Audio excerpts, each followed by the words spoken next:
தமிழகம் முழுவதும் நூற்றுக்கணக்கான பள்ளி கட்டடங்களை இடிக்க உத்தரவு. உறுதியற்று இருப்பதால் மாவட்ட ஆட்சியர்கள் நடவடிக்கை.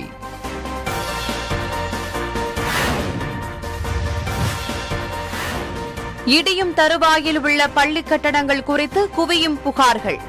அசம்பாவிதம் ஏற்படும் முன் உரிய நடவடிக்கை எடுக்க பெற்றோர் வலியுறுத்தல்.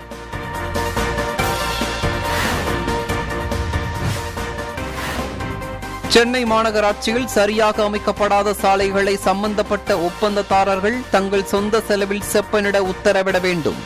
மாநகராட்சிக்கு மாநில தகவல் ஆணையம் பரிந்துரை.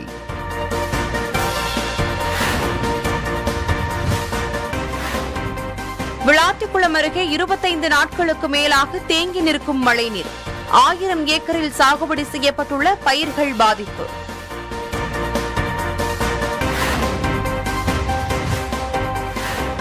நாமக்கல் அருகே ஜல்லிக்கட்டு காளைகளும் கோமாரி நோயால் பாதிப்பு.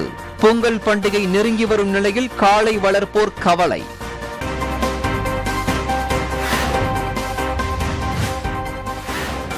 திடக்கழிவு மேலாண்மையை சிறப்பாக செயல்படுத்தும் கிராம ஊராட்சிகளை ஊக்கப்படுத்தும் முயற்சி. முன்மாதிரி கிராம விருது வழங்கப்படும் என தமிழக அரசு அறிவிப்பு.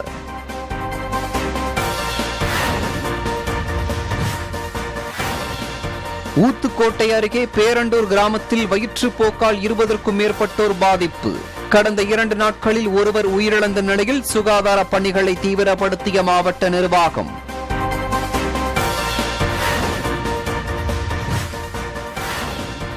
கிருஷ்ணகிரி தேன்கனிக்கோட்டையில் 26 லட்சம் மதிப்புள்ள 300 கிலோ கஞ்சா பறிமுதல். ஒடிசாவில் இருந்து லாரியில் கடத்தி வந்த 3 பேர் கைது.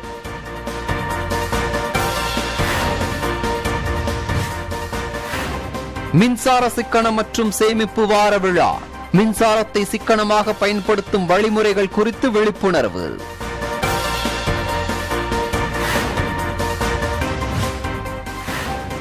கேரளாவுடனான எல்லைப் பகுதியில் மேற்கொள்ளப்படும் கொரோனா தடுப்பு நடவடிக்கைகள். குமுளி சோதனைச் சாவடியில் கண்காணிப்பு பணிகள் தீவிரம்.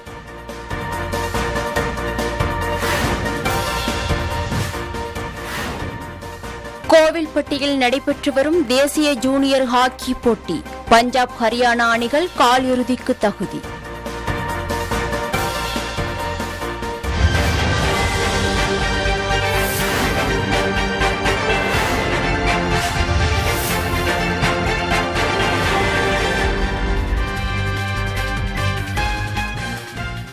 நாட்டில் வருகிற பிப்ரவரி மாதம் ஒமிக்ரான் பாதிப்புகளால் 3வது அலை ஏற்படும் என கொரோனா நிபுணர் குழு எச்சரிக்கை விடுத்துள்ளது.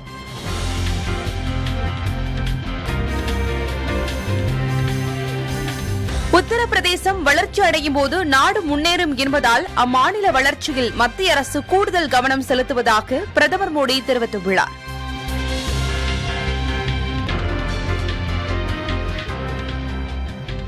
இந்தியாவின் அதிநவீன புதிய தலைமுறை ஏவுகணையான அக்னி பி வெற்றிகரமாக சோதனை செய்யப்பட்டுள்ளது.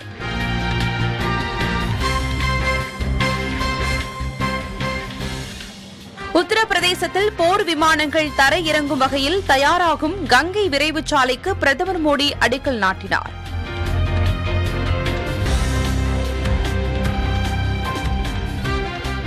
பாகிஸ்தானின் கராச்சியில் ஏற்பட்ட சக்தி வாய்ந்த வெடி விபத்தில் 12 பேர் பரிதாபமாக உயிரிழந்துள்ளனர்.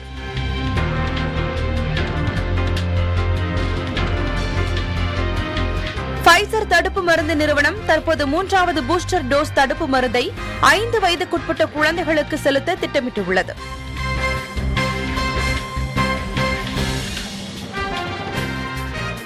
தென் ஆப்பிரிக்காவுக்கு எதிரான டெஸ்ட் தொடரில் இந்திய அணியின் துணை கேப்டனாக KL ராகுல் நியமிக்கப்பட்டுள்ளார்.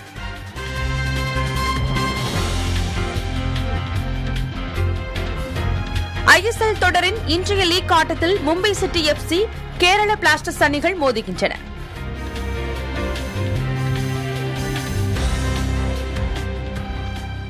உலக டென்னிஸ் சாம்பியன்ஷிப் அரையிறுதியில் ரஃபேல் நடாலை வீழ்த்தி இறுதிப் போட்டிக்கு ஆன்டி முர்ரே முன்னேறியுள்ளார்.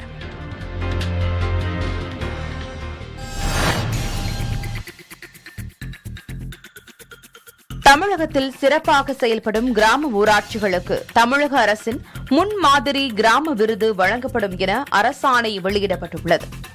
இதுகுறித்து அரசு வெளியிட்டுள்ள அறிக்கையில் மாவட்ட அளவில் தேர்ந்தெடுக்கப்படும் கிராமங்களுக்கு தலா 7 லட்சம் ரூபாயும், மாநில அளவில் தேர்ந்தெடுக்கப்படும் 3 சிறந்த ஊராட்சிகளுக்கு தலா 15 லட்சம் ரூபாயும் பரிசு தொகையாக வழங்கப்படும் என அரசு அறிவித்துள்ளது. திடக்கழிவு மேலாண்மை, பிளாஸ்டிக் ஒழிப்பு, சிறப்பு திட்டங்களை செயல்படுத்தும் கிராம ஊராட்சிகளை தேர்ந்தெடுத்து விருது வழங்கப்படும் எனவும் அரசாணையில் குறிப்பிடப்பட்டுள்ளது.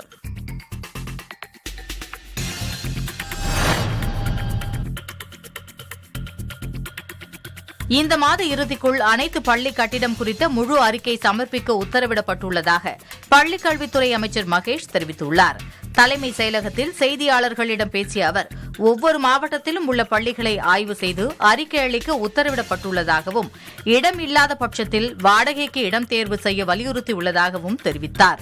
பள்ளி மாணவர்கள் பயன்படுத்தும் வாகனங்கள் கல்வி அதிகாரிகளின் முன்னிலையில் ஆய்வுக்கு உட்படுத்தப்படும் எனவும் அமைச்சர் தெரிவித்தார். தாளராக இருந்தாலும் சரி, ஹெச்எம்ங்கிறதும் எஃப்ஐஆர் பதிவு செஞ்சுட்டோம். நம்ம அதான் சொல்கிறேன், நம்ம என்ன தான் அவங்க மேலே நடவடிக்கை எடுக்கிறோம், அவங்களுக்கு காஷன் கொடுக்குறோம், அவங்களை நம்ம எச்சரிக்கை பண்ணுறோம் என்று சொன்னாலும் இழப்பு அதை ஈடு செய்ய முடியாது. இருந்தாலும் இது போன்று இனிமேல் நடக்கக்கூடாது. இவ்வளோ கேர்லெஸ்ஸாக ஒரு ஃபவுண்டேஷனே இல்லாமல் எப்படி ஒரு வாழை எழுப்ப விட்டாங்கிறதே, ஒரு பேரிகேட்டை கூட வச்சுருந்துருக்கலாம். ஆல்மோஸ்ட் ஒரு ஸ்டீல் பேரிகேட்டை வச்சுருந்த மறைச்சு, அது கூட ஒரு மறைவு தான். ஆனால் இவ்வளோ ஒரு அஜாக்கிரதையாக அவங்களால எப்படி இருக்க முடிந்தது?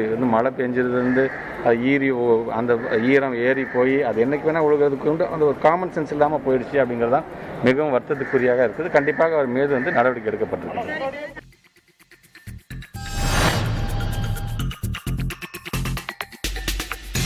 புதுக்கோட்டை மாவட்டம் அறந்தாங்கி அரசு மேல்நிலைப் பள்ளியின் கட்டடம் இடிந்து விழக்கூடிய நிலையில் இருப்பதாக புகார் எழுந்துள்ளது.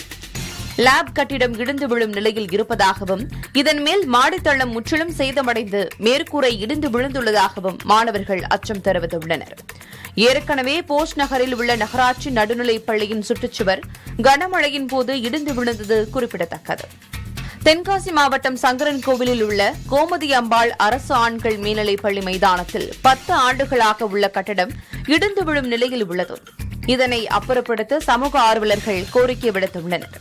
தேனி மாவட்டம் பெரியகுளம் அடுத்துள்ள காமக்கப்பட்டி அரசினர் கள்ளர் தொடக்கப்பள்ளி கட்டடம் சிதலமடைந்து இருப்பதால் பழைய கட்டடத்தை இடித்து புதிய கட்டடம் அமைத்து தர கிராம மக்கள் கோரிக்கை விடுத்துள்ளனர். புதுக்கோட்டை மாவட்டம் கந்தர்வக்கோட்டை அரசு ஆண்கள் மேல்நிலைப் பள்ளியில் சுமார் 50 ஆண்டுகளுக்கு முன் கட்டப்பட்ட பழமை வாய்ந்த கட்டடத்தை அதிகாரிகள் அகற்றாததால் மாணவர்கள் நாள்தோறும் அச்சத்தோடே பள்ளிக்கு சென்று வருகின்றனர். பெரும் அசம்பாவிதங்கள் நடப்பதற்கு முன்பாக அப்பள்ளி கட்டடத்தை அகற்ற அதிகாரிகள் நடவடிக்கை எடுக்க வேண்டும் எனவும் பெற்றோர்கள் கோரிக்கை விடுத்துள்ளனர். தஞ்சாவூர் மாவட்டம் மதுக்கூரை அடுத்த மண்டலக்கோட்டையில் உள்ள ஊராட்சி ஒன்றிய தொடக்கப்பள்ளியின் கட்டடத்தின் பெரும்பாலான பகுதி சேதமடைந்துள்ளது. திருச்சி மாவட்டம் துறையூரை அடுத்த கண்ணனூரில் உள்ள ஆதி திராவிட நல மேல்நிலைப் பள்ளி பழைய கட்டிடங்கள் இடிக்கப்படாமல் உள்ளது. செங்கல்பட்டு மாவட்டம் அச்சரம்பாக்கம் பகுதியில் அரசு ஆண்கள் மேல்நிலைப் பள்ளி இயங்கி வருகிறது. இந்த பள்ளியில் 50 ஆண்டுகளுக்கு முன்பு கட்டப்பட்ட கட்டடங்கள் பயன்படுத்த முடியாமல் பழுதடைந்த நிலையில் உள்ளது. எனவே பள்ளி மாணவர்களின் நலன் கருதி உடனடியாக பழைய கட்டடங்களை அகற்றி புதிய கட்டடங்கள் கட்டித்தர வேண்டும் என பெற்றோர்கள் கோரிக்கை விடுத்துள்ளனர்.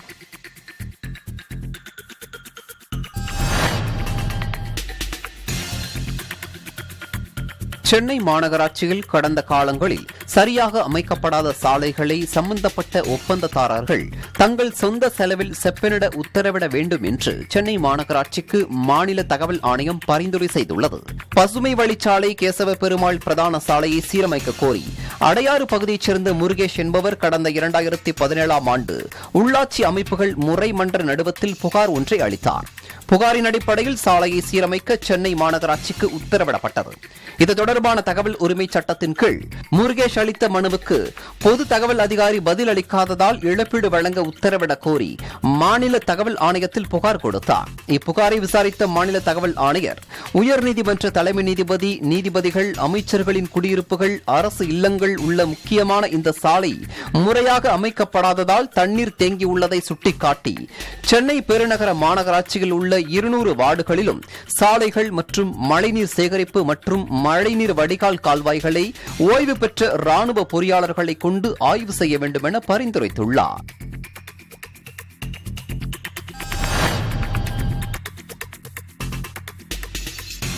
மன்னார்குடி அருகே சின்னக்குருவாடி கிராமத்தில் அரசு பள்ளி கட்டிடம் பழுதடைந்ததால் ஆசிரியர் சாலையில் அமர்ந்து மாணவர்களுக்கு கல்வி பயிற்றுவிக்கும் சூழல் ஏற்பட்டுள்ளது.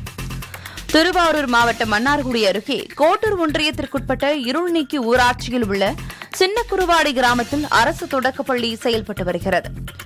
இந்நிலையில் பள்ளி கட்டிடத்தின் பல பகுதிகளிலும் விரிசல் ஏற்பட்டது. இதனால் பள்ளியின் ஆசிரியை மாணவர்களை பள்ளி கட்டிடத்திற்குள் அனுமதிக்காமல் திறந்த வெளியில் மர நிழலில் அமர வைத்து மாணவர்களுக்கு பாடம் நடத்தி வந்தார். பள்ளி கட்டிடம் பழுதடைந்துள்ளதால் மழைக்காலங்களில் மாணவர்களின் பாதுகாப்பு கருதி ஆசிரியர் பள்ளிக்கு விடுமுறை அளித்து மாணவர்களை வீட்டிற்கு அனுப்பிவிடுவார். கடந்த 2 ஆண்டுகளாக கொரோனா தொற்றால் மாணவர்கள் கல்வி கற்காத சூழலில் மாணவர்களுக்கு கல்வி அறிவியை புகட்ட வேண்டும் என்ற நோக்கில் மாணவர்களோடு சேர்ந்து ஆசிரியரும் சாலையில் அமர்ந்து மாணவர்களுக்கு பாடம் கற்பித்து வருகிறார்.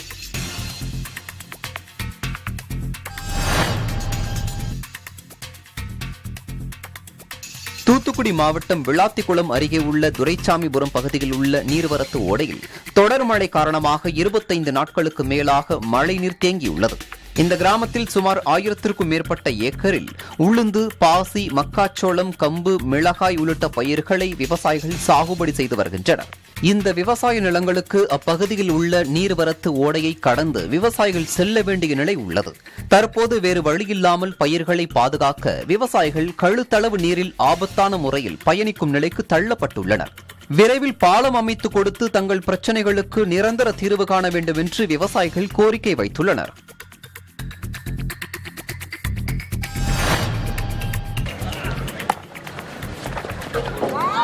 கோவில்பட்டியில் நடைபெற்று வரும் தேசிய ஜூனியர் ஹாக்கி போட்டியில் 2 வெற்றிகளை பதிவு செய்த பஞ்சாப் ஹரியானா ஹாக்கி அணிகள் காலிறுதிப் போட்டிக்கு தகுதி பெற்றுள்ளன.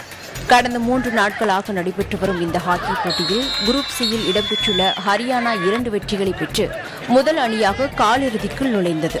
இதேபோல் குரூப் இயில் இடம்பெற்றுள்ள பஞ்சாப் அணி 2 வெற்றிகளை பெற்று 2வது அணியாக காலிறுதிப் போட்டிக்கு தகுதி பெற்றுள்ளது. வரும் 22ஆம் தேதி காலிறுதிப் போட்டிகள் தொடங்க உள்ளது என்பது குறிப்பிடத்தக்கது.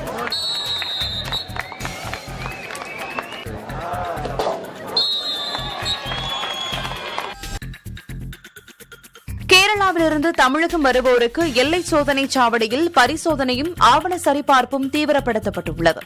தமிழக கேரள எல்லையை இணைக்கும் குமிளி சோதனை சாவடியில் 24 மணி நேரமும் இயங்கும் மருத்துவ முகாம்கள் செயல்படுத்தப்பட்டு வருகின்றன. கேரளாவிலிருந்து தமிழகம் வருவோரில் 2 தவணை தடுப்பூசி செலுத்தியவர்கள் மட்டும் தமிழகத்திற்குள் அனுமதிக்கப்படுகின்றனர். அதற்கான ஆவணங்களும் சரிபார்க்கப்படுகின்றன.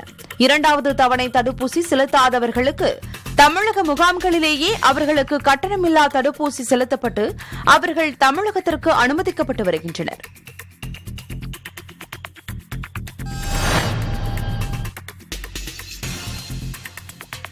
வண்டலூர் பூங்காவில் தனியார் நிறுவனங்களின் மூலம் காற்றிலிருந்து தண்ணீர் எடுக்கும் இயந்திரம் நிறுவப்பட்டது.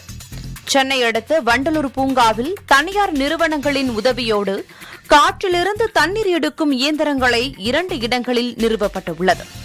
இதன் மூலம் ஒரு நாளுக்கு சுமார் 1000 லிட்டர் தண்ணீர் உற்பத்தி செய்யப்படும்.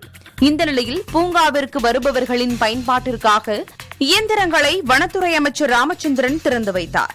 அப்போது செய்தியாளர்களை சந்தித்த அமைச்சர் பூங்காவில் நெருப்புக் கோழிகள் தொடர்ந்து இறந்தது குறித்து ஆய்வு செய்யப்பட்டு வருவதாக தெரிவித்தார்.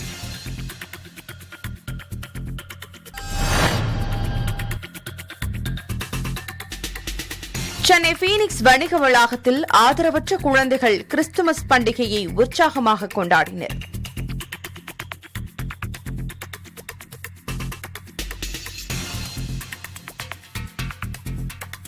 வேளச்சேரியில் உள்ள பீனிக்ஸ் மால் நிர்வாகம் தன்னார்வலர்களுடன் இணைந்து ஆதரவற்ற குழந்தைகளுக்கான கிறிஸ்துமஸ் பண்டிகையை நடத்தியது. 25 ஆதரவற்ற குழந்தைகள் பீனிக்ஸ் வணிக வளாகத்திற்கு அழைத்துச் செல்லப்பட்டனர். மாலை முழுமையாக சுற்றி பார்த்த குழந்தைகள் ஃபன் சிட்டி பகுதியில் கார், ரயில், கூடைப்பந்து, வீடியோ கேம் உள்ளிட்டவைகளை விளையாடி மகிழ்ந்தனர். இதுமாரி நான் பார்த்ததில்ல. இது ரொம்ப நல்லா சந்தோஷமாக இருக்கேன். அதனால இங்கே வந்து காரு இதெல்லாம் விளையாடுறது ரொம்ப சந்தோஷமாக இருக்கேன். காலை சிற்றுண்டி, மதிய உணவு, மாலை சிற்றுண்டி என முழு பொழுதையும் கேளிக்கையாய் நிறைந்திருக்கும் பீனிக்ஸ் மாலில் கழித்தனர். இதற்கிடையில் பிரத்யேகமாக திரையிடப்பட்ட சிறப்பு காட்சியையும் குழந்தைகள் மகிழ்ச்சியுடன் கண்டுகளித்தனர். ஃபினிஷ் மஹாலுக்கு வந்திருக்கேன். ரொம்ப ஜாலியாக இருந்துச்சு. கார் ரேஸ்லாம் ஓட்டினேன். எல்லாமே நல்லா இருந்துச்சு. கார் ரேஸ், பைக் ரேஸ்லாம் ஓட்டினேன். என் ஃப்ரெண்ட்ஸுங்களும் சொல்லுவேன். கிறிஸ்துமஸ் என்றாலே சாண்டா கிளாஸ் என்பதை நினைவுபடுத்தும் விதமாக கிறிஸ்துமஸ் தாத்தா மூலம் குழந்தைகளுக்கு பரிசுகள் வழங்கப்பட்டது. இனிவரும் நாட்களிலும் இதுபோன்ற ஏழை குழந்தைகளை மகிழ்விக்கும் வகையிலான நிகழ்ச்சிகளை தொடர்ந்து நடத்தவுள்ளதாக பீனிக்ஸ் மால் நிர்வாகம் தெரிவித்துள்ளது.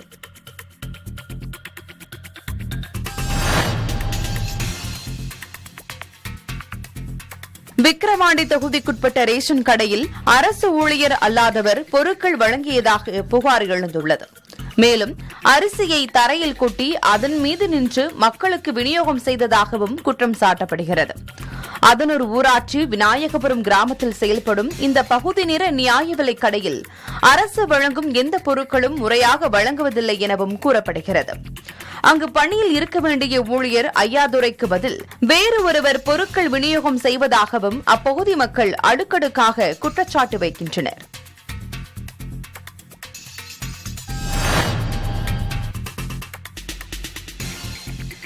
நாமக்கல் அருகே கோமாரி நோயால் ஜல்லிக்கட்டு காளைகள் பாதிக்கப்பட்டதால் காளைகளை வளர்ப்போர் கவலை அடைந்துள்ளனர். நாமக்கல் அருகே உள்ள அலங்காநத்தம், பொட்டிரெட்டிப்பட்டி, தேவராயபுரம், வேலம்பட்டி, முள்ளுக்குறிச்சி, உரம்பு, சிங்கிலியம்கோம்பை, சேந்தமங்கலம், நாரைக்கிணறு உள்ளிட்ட பகுதியில் மட்டும் சுமார் 300க்கும் மேற்பட்ட ஜல்லிக்கட்டு காளைகள் வளர்க்கப்பட்டு வருகின்றன. பொங்கல் பண்டிகைக்கு ஜல்லிக்கட்டு காளைகளை தயார் செய்து வரும் காளை வளர்ப்போருக்கு பேரிடியாய் அமைந்துள்ளது கோமாரி நோய் பாதிப்பு. தற்போது கோமாரி நோய் பாதிப்பால் நாமக்கல் மாவட்டத்தில் சுமார் 500க்கும் மேற்பட்ட கறவை மாடுகள், காளைகள், கன்றுகள் இறந்துள்ளன. இதற்கு முழுக்க கால்நடை மருத்துவ அதிகாரிகளின் அலட்சிய போக்கே காரணம் என்கின்றனர் கால்நடை வளர்ப்போர். இந்த தடுப்பூசியை முழுமையாகவே மத்திய அரசு நமக்கு கொடுக்குது. இப்போ மாநில அரசு கிட்ட மாநில அரசு தெரிவிக்கிறது என்னன்னா, இந்த மாதிரி தடுப்பூசிகள் வழங்கப்படவில்லை அப்படின்னு சொல்றாங்க. அவங்கள கேட்டால் கொடுத்துட்டோங்கிறாங்க. இதில் எது உண்மைன்னு தெரியல. இதை பொறுத்த வரைக்கும் பார்த்தா இந்த தடுப்பூசியை விரைந்து பெற்று போட்டிருக்கணும். இப்போ கேரளாவிலலாம் பார்த்தீங்கன்னா உங்களுக்கு தடுப்பூசி போட்டு முழுமையாக முடிச்சிட்டாங்க. நவம்பர் மாதம் ஃபர்ஸ்ட் வாரத்திலே போட்டு முடிச்சிட்டாங்க. இங்கே தமிழகத்தை பொறுத்த வரைக்கும் இந்த குழப்பம் அதிக அளவில் நிலவுது.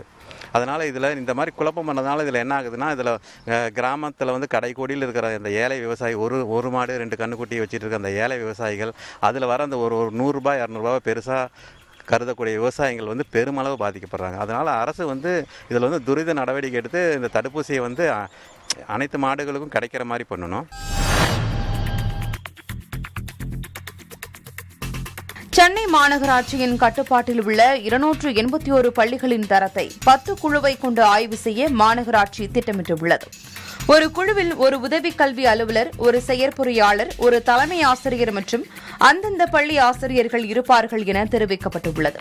மேலும் இந்த ஆய்வு நாளை முதல் தொடங்கும் என மாநகராட்சி சார்பாக தெரிவிக்கப்பட்டுள்ளது.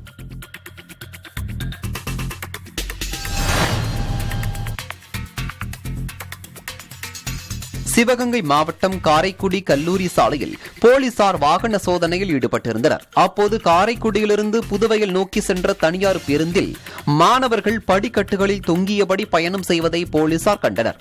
இதையடுத்து பேருந்தை நிறுத்திய போலீசார் ஓட்டுநர் மற்றும் நடத்துனரை கீழே இறங்க செய்து பயணிகள் படிக்கட்டில் தொங்கும் அளவிற்கு ஏற்றுவது போக்குவரத்து சட்டத்திற்கு எதிரானது என்று எச்சரித்தனர்.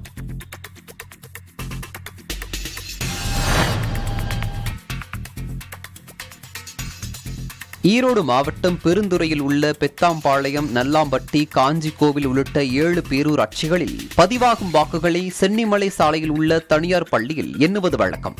இந்நிலையில் அப்பள்ளியை மாவட்ட ஆட்சியர் கிருஷ்ணனுண்ணி நேரில் ஆய்வு மேற்கொண்டார். அப்போது ஆட்சியர் வாக்கு எண்ணும் மையத்தில் குடிநீர், கழிவறை, மின்சாரம் போன்ற அடிப்படை வசதிகள் குறித்து அதிகாரிகளிடம் கேட்டறிந்தார்.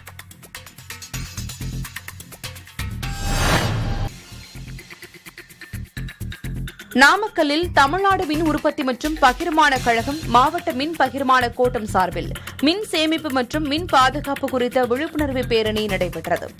பேரணியை மாவட்ட ஆட்சியர் ஸ்ரேயா பிசிங் கொடியசைத்து துவக்கி வைத்தார். பேரணியில் மின் வாரிய பொறியாளர்கள், மின் வாரிய அலுவலர்கள், மின் வாரிய பணியாளர்கள் கலந்து கொண்டு விழிப்புணர்வு துண்டு பிரசுரங்களை பொதுமக்களுக்கு வழங்கினர். இதேபோல மயிலாடுதுறையிலும் மின் உற்பத்தி மற்றும் பகிர்மான கழகம் மாவட்ட மின் பகிர்மான கோட்டம் சார்பில் மின் சேமிப்பு மற்றும் மின் பாதுகாப்பு குறித்த விழிப்புணர்வு பேரணி நடைபெற்றது. பேரணியை மாவட்ட ஆட்சியர் லலிதா கொடியசைத்து துவக்கி வைத்தார்.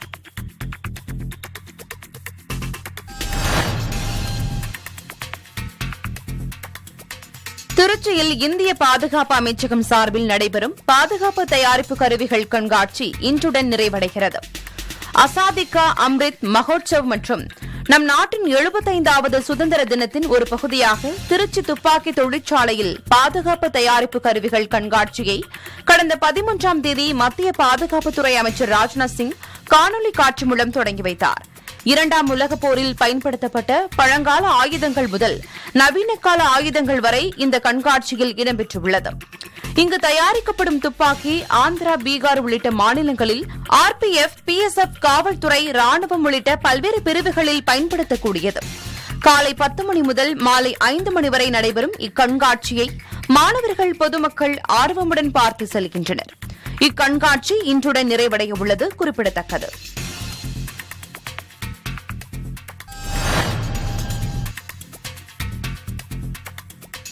விருதுநகரில் விதைகள் சிலம்பம் அகாடமி விதைகள் அறக்கட்டளை சார்பில் மண்பானை மீது ஏறி நின்று சிலம்பம் சுற்றும் உலக சாதனை முயற்சி நடைபெற்றது. தமிழகத்தில் அழிந்து வரும் மண்பாண்ட தொழிலை பாதுகாக்க வலியுறுத்தியும் ராணுவ வீரர்களின் தியாகத்தை போற்றும் வகையிலும் கொரோனா காலத்தில் உழைத்த விருதுநகர் மாவட்ட அரசு அதிகாரிகளுக்கும் நன்றி செலுத்தும் வகையில் 100 மாணவ மாணவிகள் சிலம்பம் சுற்றும் சாதனையில் ஈடுபட்டனர்.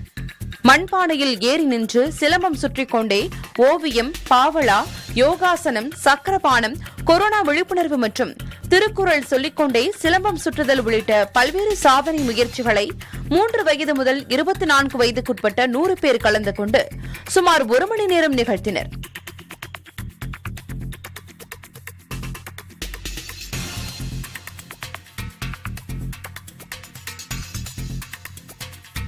நிகழ்ச்சி ஜெட்லி புக் ஆஃப் ரெக்கார்ட்ஸில் பதிவு செய்யப்பட்டு வெற்றி பெற்ற மாணவர்களுக்கு பரிசுகள் வழங்கப்பட்டது.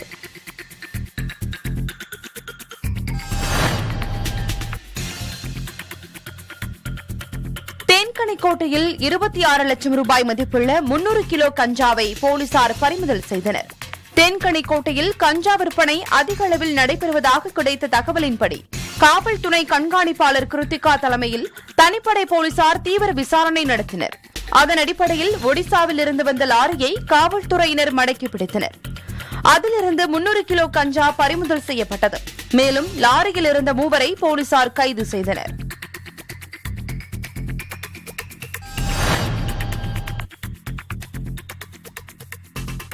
ஊத்துக்கோட்டை அருகே பேரண்டூர் கிராமத்தில் வயிற்றுப்போக்கு காரணமாக 20க்கும் மேற்பட்டோர் பாதிக்கப்பட்டுள்ளனர்.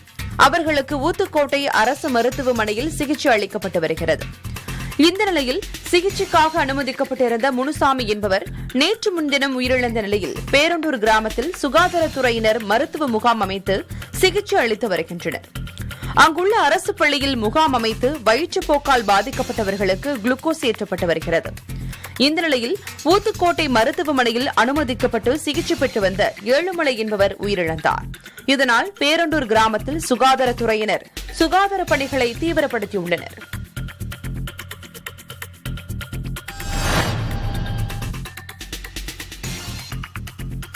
சுருளிமலை ஐயப்பன் கோவிலில் உற்சவ விழாவில் ஆலயப்படி பூஜை நடைபெற்றது.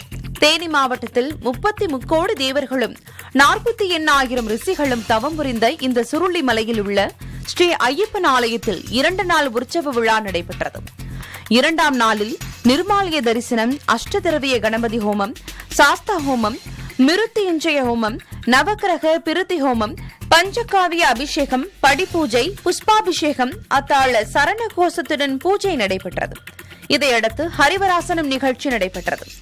சபரிமலை சன்னிதானம் செல்ல முடியாத பக்தர்களுக்காக சிறப்பு பூஜைகள் ஏற்பாடுகள் செய்யப்பட்டிருந்தது. நிகழ்ச்சியில் ஏராளமான ஐயப்ப பக்தர்கள் கலந்து கொண்டனர்.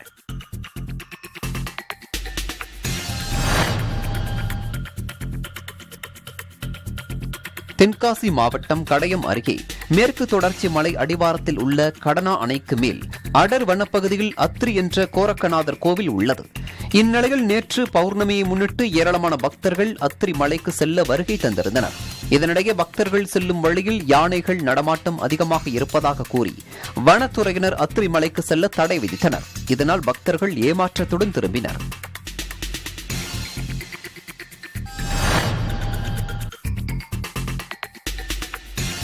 புதுக்கோட்டை மாவட்டம் திருமயம் அனைத்து மகளிர் காவல் நிலையத்தில் குடும்ப விழா நடைபெற்றது. இந்நிகழ்ச்சியில் கலந்து கொண்டவர்களிடம் பேசிய அனைத்து மகளிர் காவல் நிலைய உதவி ஆய்வாளர் ரேஷ்மா, பெண் குழந்தைகளுக்கு எதிராக நடைபெறும் பாலியல் வன்கொடுமைகள் குறித்தும் அதை தடுக்கும் வழிமுறைகள் குறித்தும் விரிவாக எடுத்துக் கூறினார்.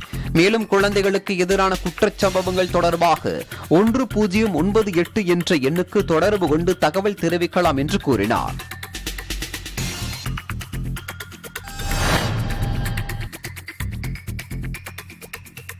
தமிழக அரசின் வேலைவாய்ப்பு மற்றும் பயிற்சி துறையின் ஏற்பாட்டின் பேரில் தனியார் துறை வேலைவாய்ப்பு முகாம் கிருஷ்ணகிரி அரசு பெண்கள் மேல்நிலைப் பள்ளியில் நடைபெற்றது. 10,000 பேர் வரை பங்கேற்ற இம்முகாமில் முதற்கட்டமாக 1000 நபர்கள் தேர்வாகினர். அவர்களுக்கு மாவட்ட ஆட்சியர் ஜெயசந்திர பானுரெட்டி பணி நியமன ஆணைகளை வழங்கினார்.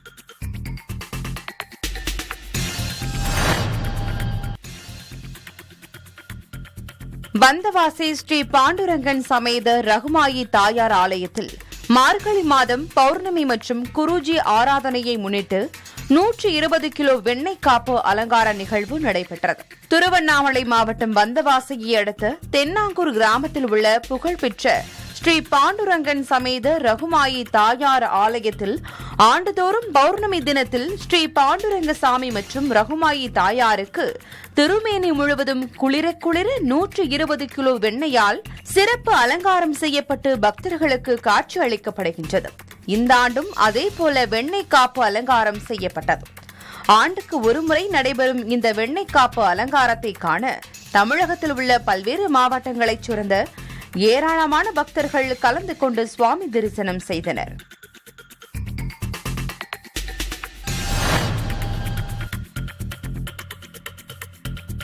மயிலாடுதுறையில் வீட்டிற்குள் புகுந்த விவசாயிகளின் நண்பனான சாரை பாம்பு பிடிக்கப்பட்டு வனப்பகுதியில் விடப்பட்டது. சீர்காழி மேலமாரியம்மன் கோவில் தெருவில் அமைந்துள்ள மணி என்பவரது வீட்டில் 7 அடி நீளமுள்ள சாரை பாம்பு புகுந்துள்ளது. தகவல் அறிந்து வந்த பாம்பு பிடி வீரரான புளிச்சக்காடு தினேஷ்குமார் 7 அடி நீளமுள்ள சாரை பாம்பை லாபகமாக பிடித்ததுடன் சாரை பாம்பு விவசாயிகளின் நண்பன் என்றும் அதனை அடிக்கவோ பயிற்சியின்றி பிடிக்கவோ கூடாது என சுற்றியிருந்தவர்களை அறிவுறுத்தினார். பின்னர் அதனை பாதுகாப்பாக வனப்பகுதியில் விட்டார்.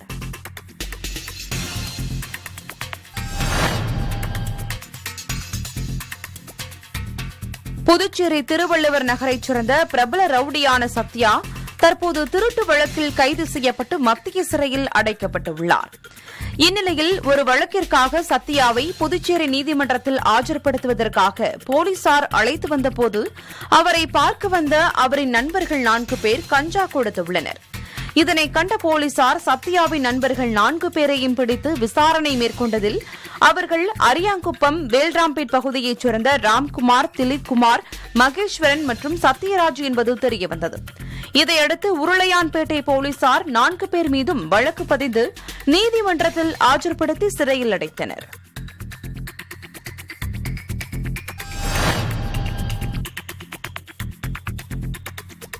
திருச்சி மாவட்டம் தொட்டியம் ஊராட்சி ஒன்றியத்திற்குட்பட்ட அலக்கரை ஊராட்சியில் 5வது மற்றும் 6வது வார்டுகளில் கடந்த 10 நாட்களாக குடிநீர் வரவில்லை என குற்றம் சாட்டி மணமேடு பவுத்திரம் சாலையில் காலி குடங்களுடன் குடிநீர் கேட்டு பொதுமக்கள் மறியலில் ஈடுபட்டனர். தகவல் அறிந்து வந்த அதிகாரிகள் பேச்சுவார்த்தை நடத்தி போராட்டக்காரர்களை கலையச் செய்தனர். சாலை மறியல் காரணமாக மணமேடு பவுத்திரம் சாலையில் சுமார் 1 மணி நேரம் போக்குவரத்து பாதிப்பு ஏற்பட்டது.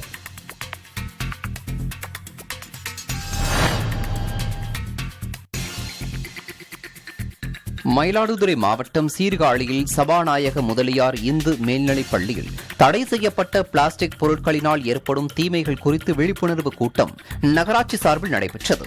நகராட்சி ஆணையர் பட்டுசாமி தலைமையில் நடைபெற்ற இந்த கூட்டத்தில் பிளாஸ்டிக்குகளுக்கு மாற்றாக எவற்றையெல்லாம் நாம் பயன்படுத்த வேண்டும் என்பன அடங்கிய விழிப்புணர்வு துண்டு பிரசுரங்களை மாணவர்களுக்கு வழங்கப்பட்டது.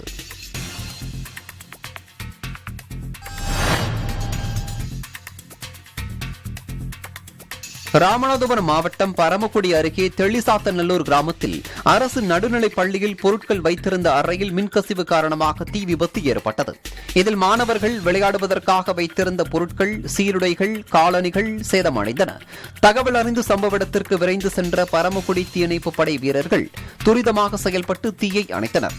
பள்ளி முடிந்து மாணவர்கள் வீட்டிற்கு சென்றதால் பெரும் பாதிப்பு ஏற்படவில்லை.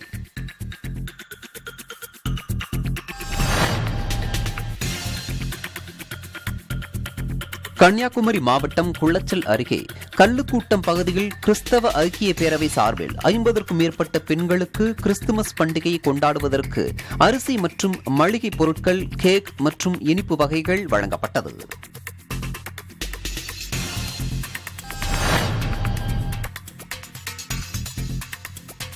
திருவள்ளூர் மாவட்டம் கனகம்மா சத்திரம் அடுத்த ராமஞ்சேரி என்ற இடத்தில் 40,000 முட்டைகளை ஏற்றிக் கொண்டு வந்த வாகனம் கவிழ்ந்து விபத்திற்குள்ளானது. இதில் 40,000 முட்டைகள் உடைந்து வீணானது. ஓட்டுநருக்கு லேசான காயம் ஏற்பட்டதால் அரசு மருத்துவமனையில் அனுமதிக்கப்பட்டு சிகிச்சை பெற்று வருகிறார்.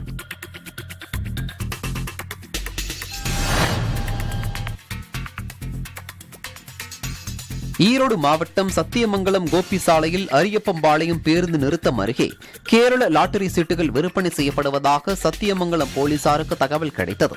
இதையடுத்து அங்கு மேற்கொள்ளப்பட்ட ரோந்து பணியில் கேரள லாட்டரி சீட்டுகளை விற்பனை செய்த தம்பிதுரை, கருணாநிதி ஆகியோர் கைது செய்யப்பட்டனர். போலீசார் இருவர் மீதும் வழக்கு பதிவு செய்து நீதிமன்றத்தில் ஆஜர்படுத்தி சிறையில் அடைத்தனர்.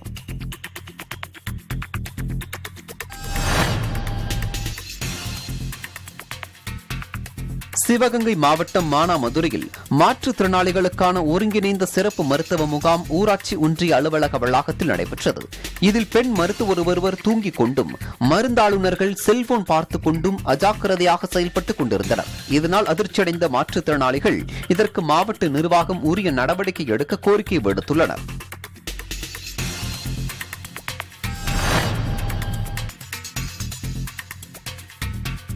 தமிழகத்தில் ஜனவரி 3 நேரடி வகுப்புகள் நடத்தப்படும் என அறிவிக்கப்பட்டுள்ளது. இதனிடையே நடப்பாண்டில் ஊரடங்கிற்கு பின் பல அரசு பள்ளிகளில் மாணவர் சேர்க்கை 2 மடங்காக அதிகரித்துள்ளது. ஆனால் மாணவர்கள் எண்ணிக்கைக்கு ஏற்ப ஆசிரியர்கள் நியமிக்கப்படவில்லை என கூறப்படுகிறது.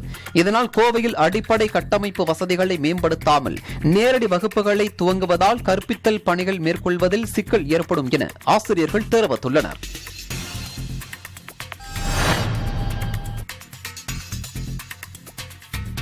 சென்னை தாம்பரம் அடுத்த பீர்க்கன்காரணை காவல் நிலைய எல்லைப் பகுதியில் கடந்த 10 நாட்களில் 5 இடங்களில் திருட்டு சம்பவங்கள் நடைபெற்றன. இதையடுத்து தனிப்படை அமைக்கப்பட்டு நடத்தப்பட்ட தேடுதல் வேட்டையில் அனகாபுத்தூரில் உள்ள ஒரு அடகு கடையில் திருடிய நகைகளை அடகு வைக்க முயன்ற போது குன்றத்தூர் தண்டலம் 2ஆம் கட்டளையைச் சேர்ந்த சதீஷ், பஷீர் அகமது, ஊரப்பாக்கத்தைச் சேர்ந்த மணிகண்டன் ஆகியோர் கைது செய்யப்பட்டனர். அவர்களை கைது செய்த போலீசார் 12 சவரன் தங்க நகைகள், 2 மடிக்கணினிகள், விலை உயர்ந்த இருசக்கர வாகனங்களை பறிமுதல் செய்தனர்.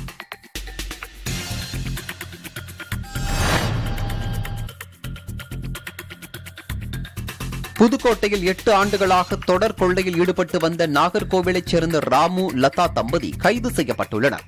30 சவரன் நகைகள் பறிமுதல் செய்யப்பட்ட நிலையில் போலீசார் அவர்களை கீரனூர் நீதித்துறை நடுவர் நீதிமன்றத்தில் ஆஜர்படுத்தி சிறையில் அடைத்தனர்.